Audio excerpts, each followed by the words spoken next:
Welcome to a new deep dive. Today, we're taking a close look at a company that's really making strides in a unique and important sector, Max India Ltd.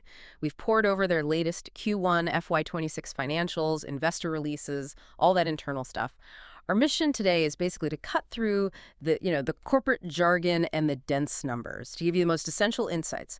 Think of this as your shortcut to really understanding what's unfolding with Max India, from their different businesses to their financial health and their strategy going forward.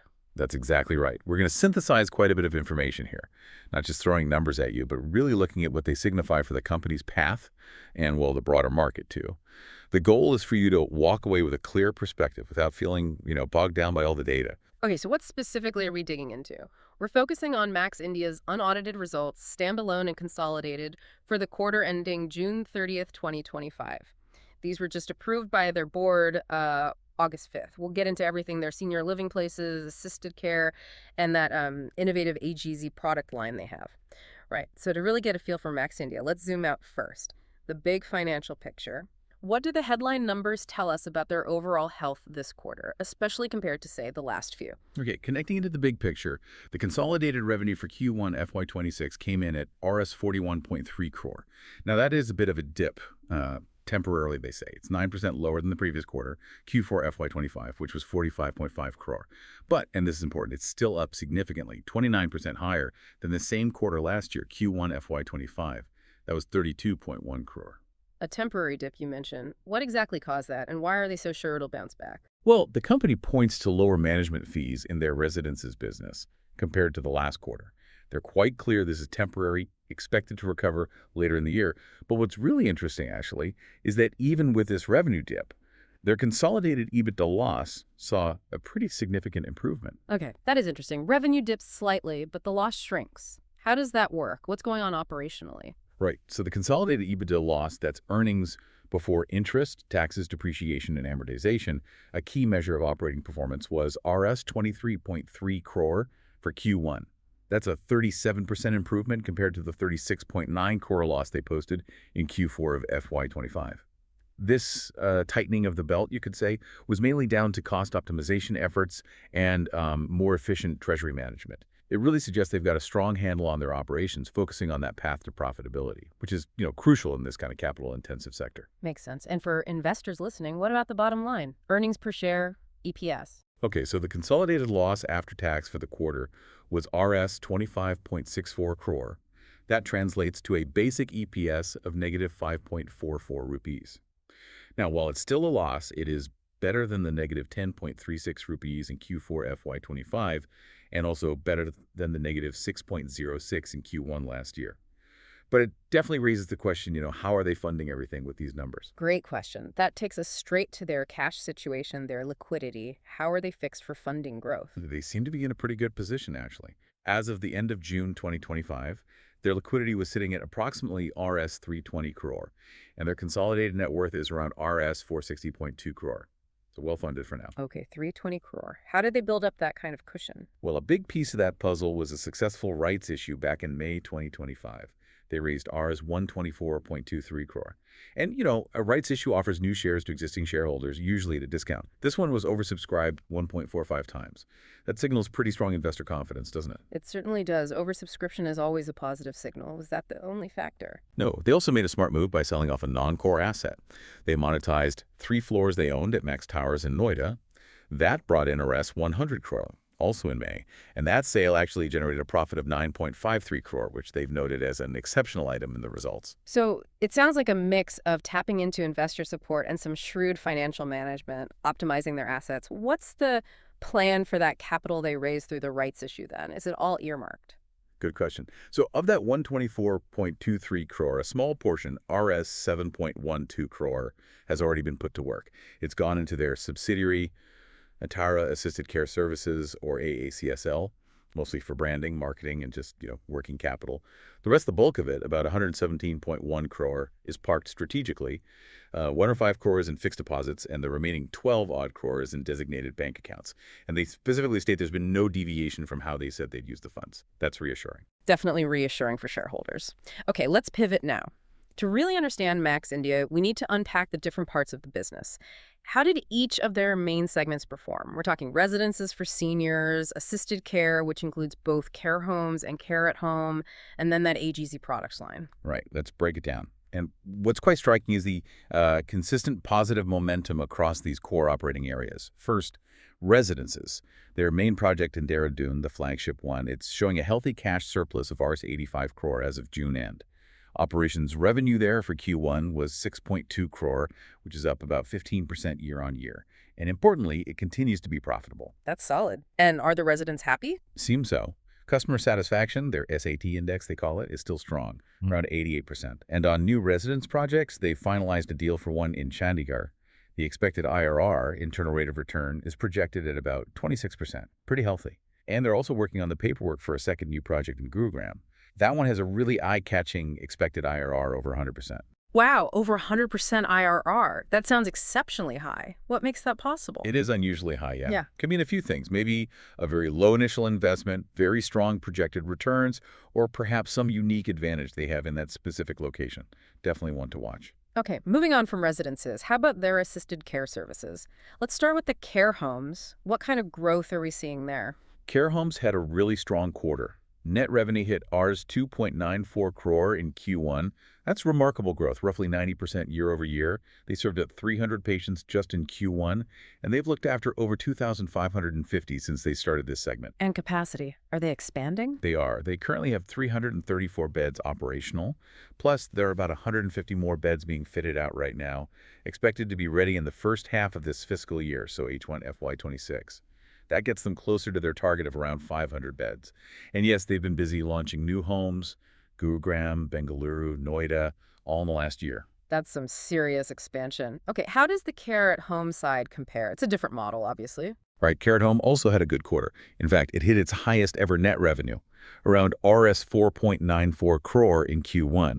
That's a solid 24% growth year over year. What's particularly noticeable is the growth in their newer cities, Bangalore and Chennai. Revenue there shot up 110% compared to last year. Wow, 110% in new geographies. That's fast adoption. It is. They served about 3,000 patients in the quarter, reaching roughly 37,000 since inception. They seem focused on higher margin services and really pushing deeper into those new regions. And customer satisfaction there is very high too, reported at 94%. Okay, and the final piece, that AGC product line. It sounds like an interesting venture targeting seniors directly with products. What's the story there? It really is interesting. AG saw, well, exponential revenue growth is probably the right term. Rs 14.2 crore in Q1 FY26. That's up about 2.2 times compared to the same quarter last year. Huge jump. They've served over 300,000 lives since they started, and importantly, they have around 39,000 repeat customers. That suggests people like the products. Building loyalty, what kind of products are we talking about? The portfolio has grown quite a bit, over 85 products now, across 180 different SKUs, unique versions. And critically, 100 of those SKUs have a 4-star rating or higher on online marketplaces. So good reception. They're busy integrating with more marketplaces, expanding the range further. They mentioned new gut health products are on track for Q2. It really sounds like a lot of positive momentum across these operating segments, almost too good to be true. Were there any bumps in the road, any headwinds? Well, yes, there were a couple of specific challenges they mentioned. For AGZ, they had a temporary dip in revenue because of some issues, challenges on Meta's platform. Apparently, those are resolved now. And there was also a bit of disruption as they transitioned from selling other companies' products to their own Antara-branded ones in their offline channels. A strategic shift, but caused a brief dip. Okay, understandable transition hiccups. But beyond operations, we did hear those whispers about regulatory issues, specifically with their big Noida project. Can you give us the details on that? Yes, and this really highlights the importance of navigating, tricky regulatory landscapes. The Entera Noida Phase 1 project is facing quite significant headwinds getting its occupancy certificate, the OC, from the Noida Authority. The OC is essential, right? You can't have people move in without it. Exactly. The authority raised issues linked to facilities in the wider sports city development where the project is located.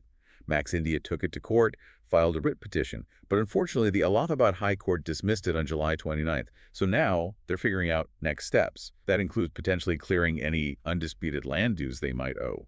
It's complex. And that's just phase 1. What about phase 2? Yeah, Noida Phase 2 is also facing hurdles. The UPRERA, the state's real estate regulator, rejected their application to register the project. The reason cited was the Noida Authority's current inability to approve building plan extensions or grant OCs for projects in that area. So Max India has reapplied to get their building plans revalidated. What happens next really depends on how the Noida Authority responds. Honestly, the outcome for both Noida phases is pretty uncertain right now. It's definitely a cloud hanging over their expansion there. That does sound like a major challenge, a significant legal and regulatory knot to untangle for a key project.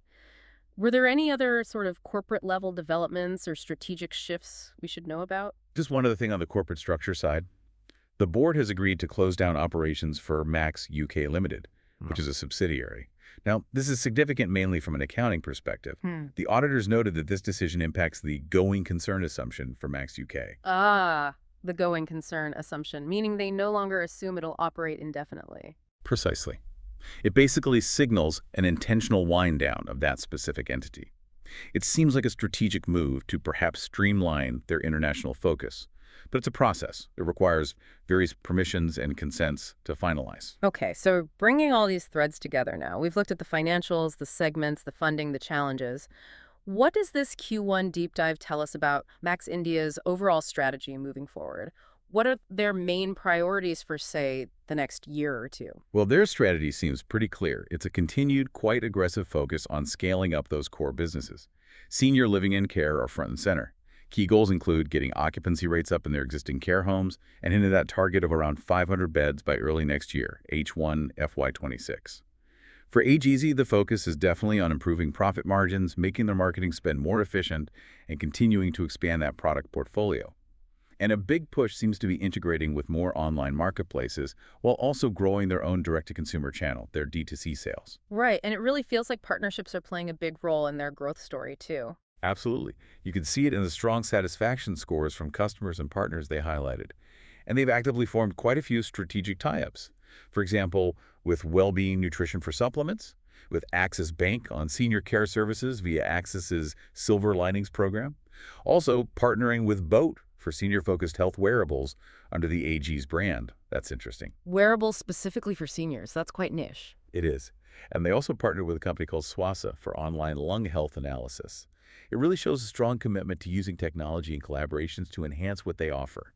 These partnerships are vital for expanding their reach and building out that service ecosystem. So summing it up, while there are definitely some significant legal and regulatory hurdles, particularly in Noida, that need careful handling, the operational side of Max India seems to be showing really strong growth momentum and a very clear strategic direction.